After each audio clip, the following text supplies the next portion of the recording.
Cummins Real Estate Group show with local rock star realtor Michele Cummins and myself, Curtis Pope. Good morning, Michele.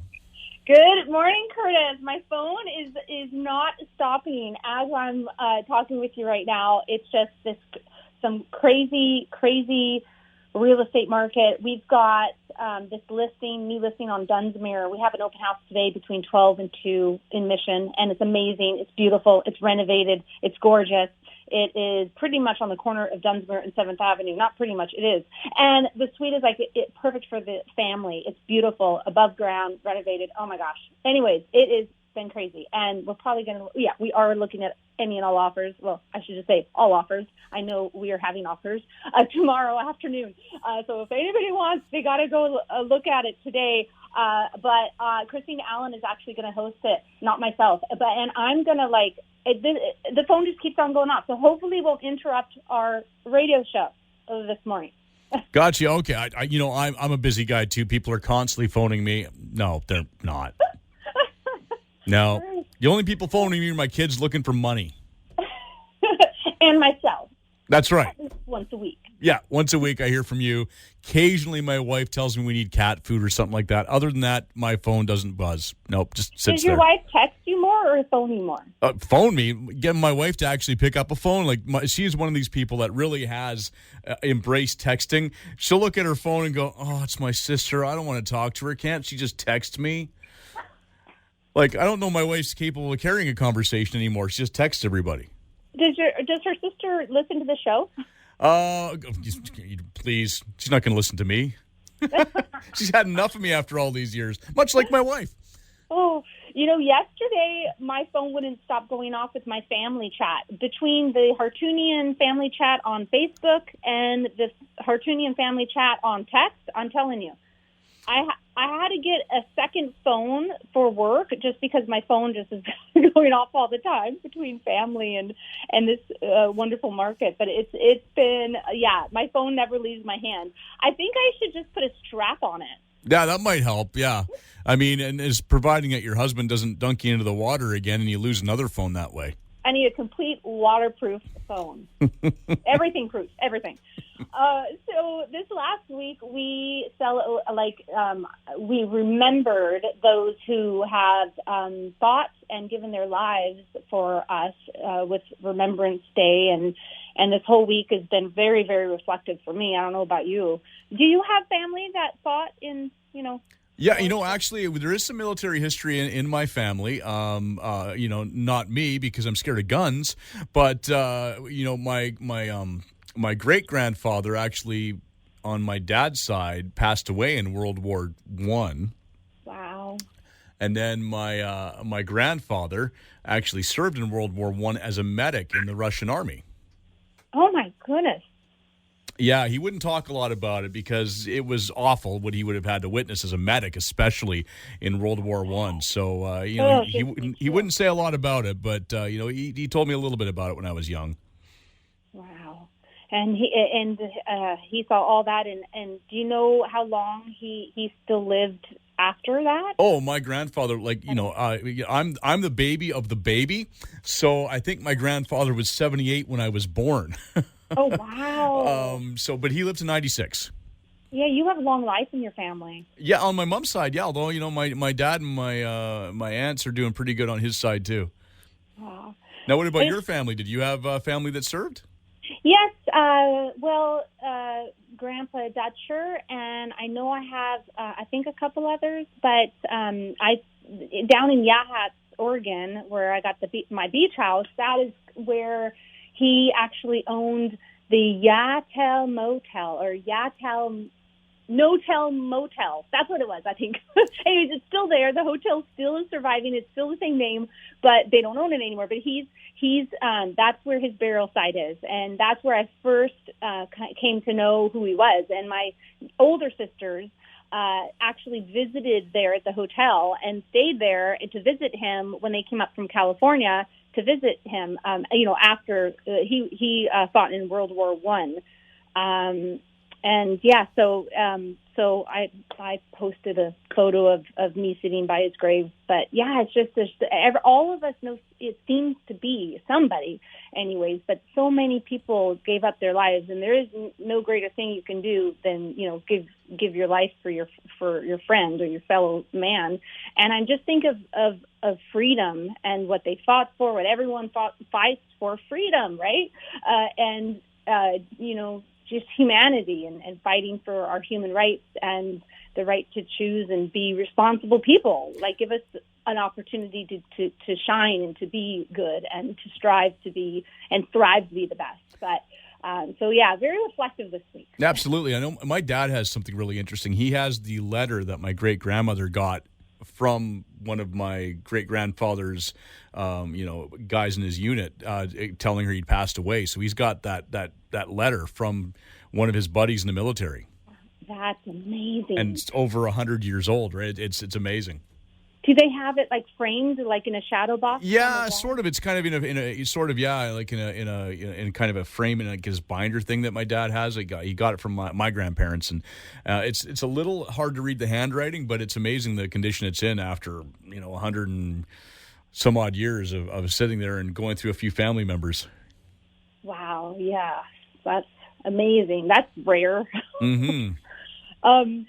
So with that and everything that's going on, life's been hard for a lot of people in the last little while, last couple of years, and the housing market has been hard for a lot of people. And we know every time that it becomes a huge seller's market and prices start skyrocketing, that the government comes in and starts trying to cool off the market, like calm it down, correct it. And there is some news up front that actually there was a great article that was just written by Erin Nicole. She has the same middle name as me. Davis is her last name. And I wanted to kind of mention it because a lot of people may not know. It just came out actually on Remembrance Day. And the headline is, "Will BC's new cooling off period really turn down the heat in its housing market?" And so I'm just going to let's chat about it. They've been trying to cool this market off for 30 years. It hasn't taken yet. I know. It's like a little bit here, and then it keeps on going. It keeps on fighting. It's like a fire you can never get out. As I've said before, I remember when I was in high school in the 90s, I can remember our consumer ed teacher telling us that there's no way that housing prices can continue to go up in the Lower Mainland like they are, because it's going to just drop, the bottom's going to drop out one day. And in one day, houses are going to, we were lucky because we were going to be in a state where we could get houses really cheap because baby boomers are going to be selling en masse. And I'm like, yeah, that worked out real well. And you know what? It can't ever. I mean, there's no place like our area, the Greater Vancouver, Lower Mainland area, will always be the hot commodity. It's either you'll be pushed out of it, or if you get out of it, you won't be able to get back into the market. Right. But with the immigration, when that starts coming back, and when everything starts coming back, we'll see more listings. When the COVID scare goes away, we'll see more listings come on the market. It'll naturally cool off at that moment, and maybe that'll be next year. It is so hard to say. A lot of people actually are the ones that are on the market are thinking if they haven't sold, and usually anything the average price and under is going to multiple offers, but anything over the average price, unique properties, big acreages and such like that, and for development, those ones are saying, well, maybe I should just take it off the market for the winter and come back on in the spring. And you know what? We don't have a crystal ball, but we can look at all the signs and we kind of know what's happening. And this first segment, we're going to chat about this topic, but it's not going to end. We have more to talk about on the second segment about some really interesting information that's actually changed from what the government said they were going to do. And who knows if it happens, but we're going to talk about it. So, yeah, in an attempt to cool the province's relentless hot real estate market, BC just announced the introduction of the cooling off period come spring 2022 for home purchases in our notoriously pricey province. So under the new law, home buyers will be able to back out of purchases of both resale properties and newly built homes and face few consequences. Okay, this is their idea.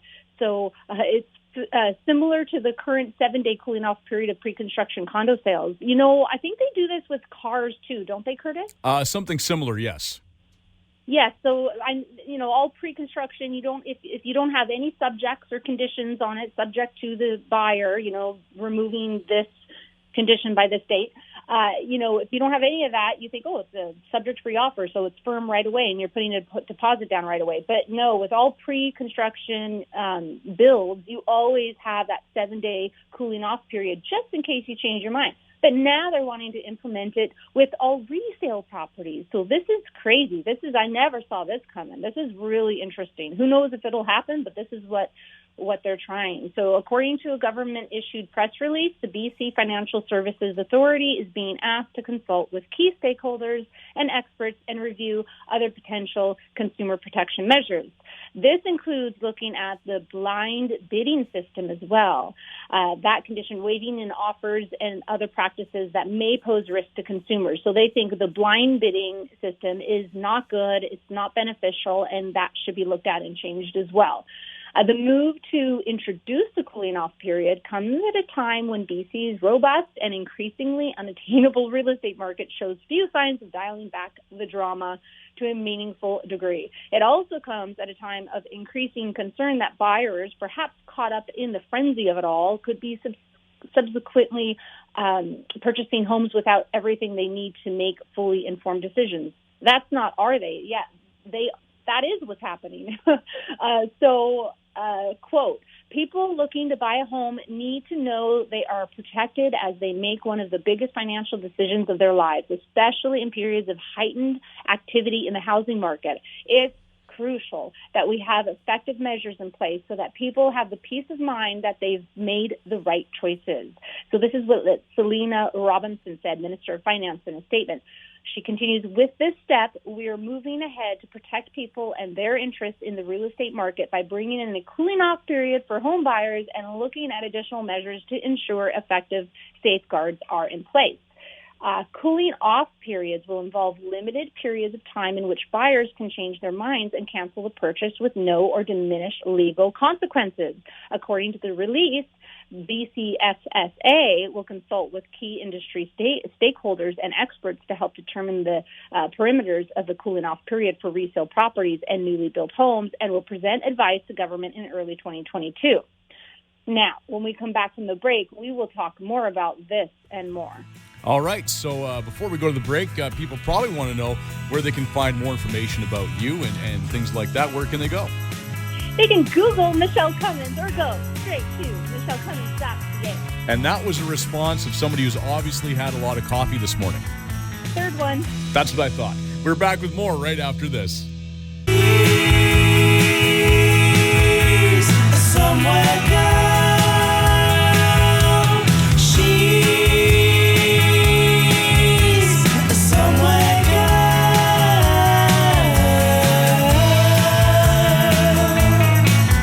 And we are back with segment number 2 of the Cummins Real Estate Group show, and we're talking about how the government plans on cooling the hot market. And you've got some more for us on this topic, I guess, Michele. Yes, lots more. So while this, we ended the last segment about what they're wanting to implement and introduce in spring of 2022. So while it's undoubtedly an appreciated addition for the province's prospective home buyers, helpful for them, how much of a difference will the move really make is the question. How much will it really cool off the actual market? So some experts don't think too much. So in fact, it could make everything even worse, if not executed properly. And one of our mortgage partners from Thrive Mortgage, Alex McFadden, we've had on the show before, he says it's nice to see that they're addressing a common concern from a buyer's standpoint around blind bidding, so to speak, and that they've heard some concern from the market. However, he thinks they've taken the wrong approach to do this, and he says, I think they released the information prematurely without listening to industry knowledge. So indeed, the announcement was an unexpected one to many of the province's industry professionals. I know it was a shock when I heard it. The announcement of the new cooling off period set to come to the market in the spring of 2022 was completely a shock. Alex Dunbar, who's also a realtor in the Surrey, Langley, White Rock area, he also says after making the announcement, it is only now that the government has decided to consult with professionals in the real estate industry about the impact that this sort of action would likely have. I'm quoting him here. While I believe they have the right intentions, I don't think implementing a cooling off period alone will produce the desired outcome. The primary goal behind this new legislation is to protect consumers. However, I believe that without further ruling and policies surrounding the cooling off period, it will actually cause more harm than good. So he highlights that removing the need to have subjects in a contract will put everyone on a level playing field, which may sound nice in theory, but isn't necessarily a good thing.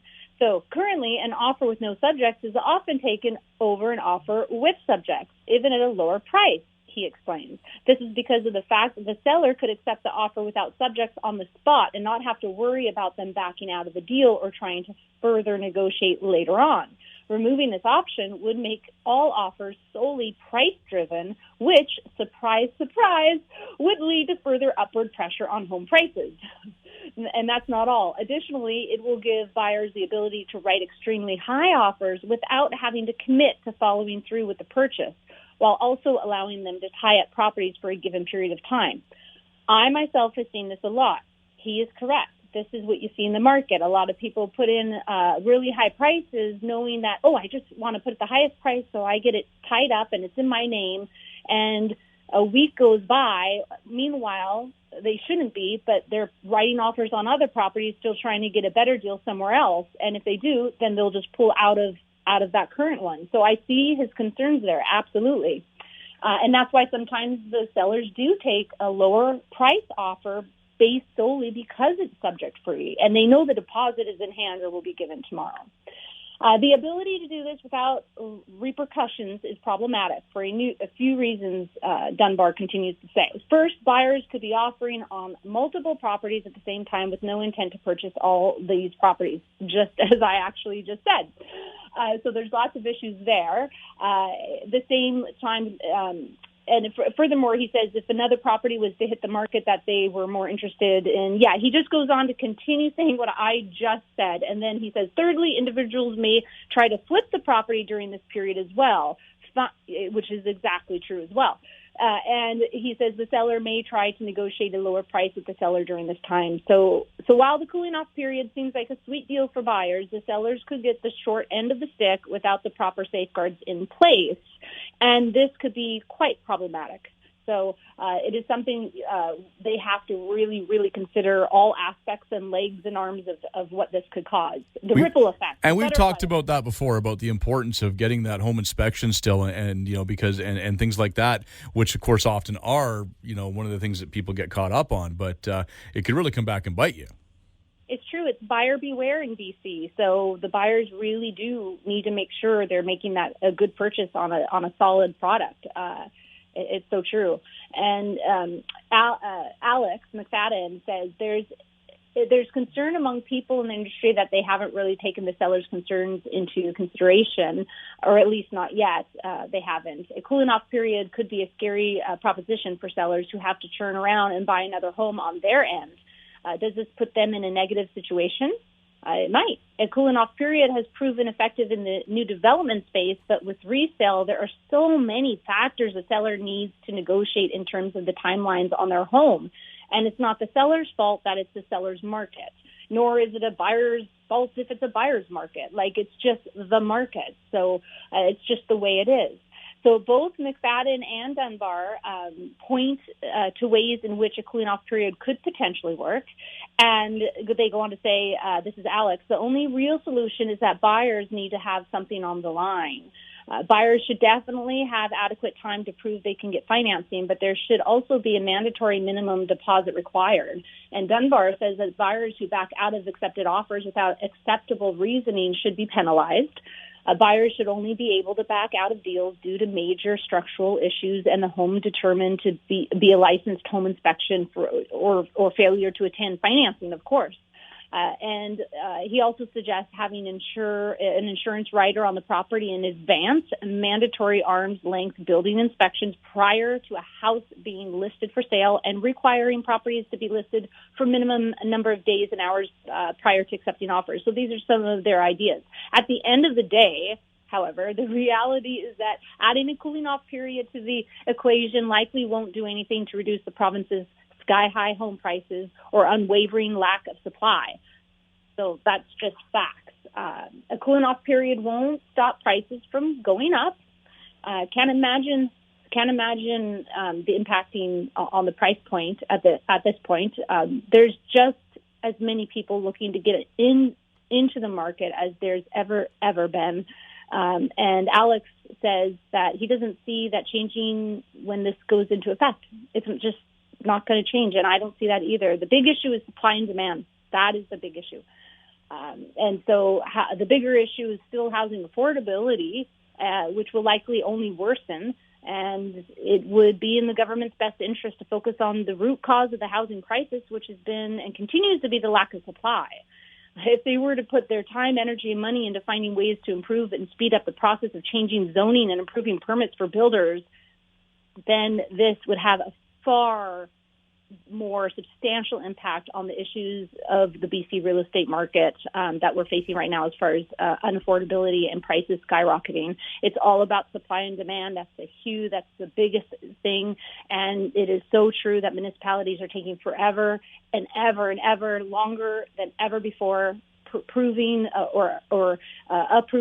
permits. And actually there's news on the Hill that they've stopped allowing building permits on Sasquatch Mountain. That's Hemlock Resort, which I just listed a property yesterday afternoon. It just hit the MLS, an amazing log cabin in a fourplex up on the mountain. And they actually stopped. They're not allowing any more building permits to be approved right now on the mountain. And so that's like, why?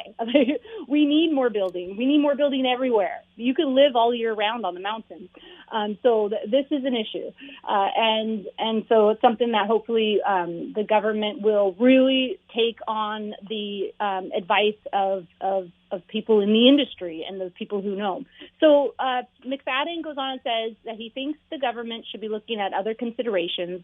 And he says people who are having trouble purchasing are generally first-time home buyers without co-signers or large amounts of equity or cash available. He's a mortgage broker. He is an established one. He knows this. So why don't they reevaluate things like the CMHC amortization guidelines being 25 to 30 years? And he says, why don't they raise the floor from $1 million to $1.5 million? Because price points have changed so much. Why don't they reduce the land transfer tax? That's huge. That's the biggest expense when you're purchasing. These things will help buyers get into the market. And he thinks the only positive to the cooling off period is to protect the buyer who isn't well advised. So that is, what do you think about all that? It makes sense. I can see what they're trying to do in principle, but will it work? I don't know. Yeah, and you know what? RBC, they just announced also that they see that the Bank of Canada will most likely hike their rates come the spring market. That's also on the news front today. And the Bank of Canada, BOC, they said they're not going to do that until 2023. But RBC just came out saying they're actually talking about raising it next spring. So that is also what they're going to try to do to cool off the housing market. Really, it's really, what do you think? I think really dependent on the COVID scare that's out there. There's so much scare about COVID that sellers still, people who would normally sell, are just not selling. And that's a huge reason why, too. Yeah, no, I think you're probably right.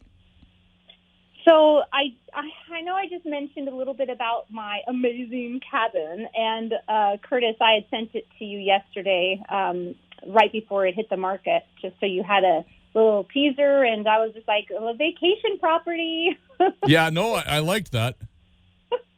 It's almost 2,700 square feet. It's got a sauna. It's got a wood-burning fireplace. It is a corner end unit, so got lots of windows. It's got a bedroom on every level, the main level, the second level. The third level is the master suite with a soaker tub looking out to the ski runs. It's got a basement, a full walkout basement, and it's a huge workshop down there, 220 power for a future hot tub. It is a log chalet cabin. It's a fourplex. So on titles there's strata, but there's no strata fees except for the snow plowing, which they pay $650 a year for. Other than that, really, it's like more like a row home, like a fourplex, it's amazing. Newer metal roof. They're getting all the logs are all getting refinished. Right now, they're getting prepped. In the springtime, they're going to be finalized. It's going to and just updating it because in 1981. So really loved and maintained, and the price is only $489,900. $489,900. You could live there full time if you want. Live where you play, or use it as a vacation property and rent it out as Airbnb. Perfect, and it could come furnished as well. And then I mentioned my Dunsmuir Street property, but there's also a new one. I've got these adjacent properties side by side, right adjacent, and the views of Sandpiper Golf Course. I mentioned it, I think, last week on the show that it was coming soon. Well, now it's listed. It's online, got drone video, photos, floor plan, everything on it, and side-by-side properties, and also views of the Harrison River. So this one side of it has a suite, a one-bedroom suite up, a two-bedroom suite down. It's got this extra outdoor cabana, kind of outdoor kitchen area with a pizza oven. It's got a double garage, triple actually, because the third one is like a bay. It could be a finished third-car garage. This extra building outside that's like a bedroom, but storage room, but it's insulated and fully finished. And then this other whole outdoor building that is like an entertainer's delight, high ceilings, fan, disco ball, TV, couch, bar. It's really I can't even explain this property. It's so unique. It's all gated, fenced, it's private, and the next door property is for sale with it. That's in the same gated private area, and it is a rancher with full walkout basement and also has a hot tub, swim tub, and these two guest cottages that aren't finished quite yet, but they were going to put a kitchen in the center and Airbnb that. Oh, this area is so perfect for Airbnb. You've got the Sasquatch Inn, the Rowena's Inn, the Sandpiper Golf Resort, the Harrison River right there. Across the street is a boat launch. You can seaplane onto Sandpiper Golf Resort, hike and everything there. It's amazing. Anyways, that is the one side is $850 price point, and the other side is $1,150,000, and perfect for the blended family or investor or future retirement or retire now or what have you. But those are the amazing property listings I wanted to mention. And then lastly, as we close, I want to quote Joanna Gaines. She says, "I have to choose to thrive, even in the pain, even when it's tough. We can do this. God has not brought us this far to let us down now." There's some encouraging words for you. And if there's anybody that has to give encouraging words, it's Joanna because, well, she's married to Chip. That's right. Love the guy, but he's got to be difficult to be married to. Oh, and laughing every day. Yeah, but that's got to be exhausting at times. I have a feeling my wife could relate, to be quite honest. Oh, they should go out to dinner sometime and chat and tell the stories. If I can go have a beer with Chip, I'm down with that. That would be fantastic. I'm totally good with that. All right, well, I guess that brings us to a close of this episode. If people want more information about what you do as a realtor or see your listings, where can they go? MichelleCummins.ca. And join us again next week when we will talk real estate in order to unlock your real estate potential on the show where real estate is maximized. Thanks for listening.